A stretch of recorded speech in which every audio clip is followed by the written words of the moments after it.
அண்மை செய்தியை பார்த்து வருகிறோம். கொரோனா பரவல் எதிரொலியாக கர்ப்பிணிகள் முகக்கவசம் அணிய தமிழக பொது சுகாதாரத்துறை அறிவுறுத்தியிருக்கிறது. அதிக காய்ச்சல், இருமல், உடல்வலி உள்ளிட்டவை கர்ப்பிணிகளுக்கு இருந்தால் மகப்பேறு காலத்திற்கு முன்பாகவே மருத்துவமனைக்கு செல்ல வேண்டும். மேலும் நெரிசல் மற்றும் கூட்டம் அதிகமாக உள்ள பகுதிகளுக்கு சில நாட்கள் செல்வதை தவிர்க்க வேண்டும் என்று சுகாதாரத்துறை அறிவுறுத்தியிருக்கிறது. விவரங்களோடு இணைகிறார் எமது செய்தியாளர் ஜெரி. முழு விவரங்களை பதிவு செய்யலாம்.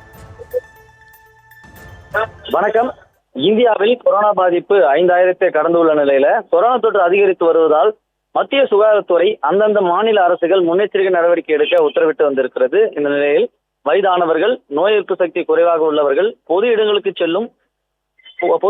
செல்லும் போது முக கவசம் அணிய வேண்டும் என தமிழக பொது சுகாதாரத்துறை கடந்த சில நாட்களுக்கு முன்பு உத்தரவிட்டிருந்தது. இந்த நிலையில் தமிழகத்தில் தொற்றின் எண்ணிக்கை நாளுக்கு நாள் அதிகரித்து வருவதால கர்ப்பிணிகள் பாதுகாப்பாக இருக்க பொது சுகாதாரத்துறை எச்சரித்திருக்கிறது. மேலும் கர்ப்பிணிகள் முகக்கவசம் அணிய வேண்டும் எனவும், அதிக காய்ச்சல், இருமல், உடல்வலி உள்ளிட்டவை இருந்தால் மகப்பேறு காலத்திற்கு முன்பாகவே மருத்துவமனைக்கு செல்ல வேண்டும்.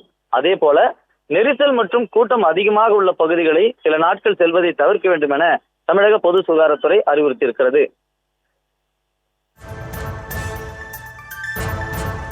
விவரங்களுக்கு நன்றி ஜெரி.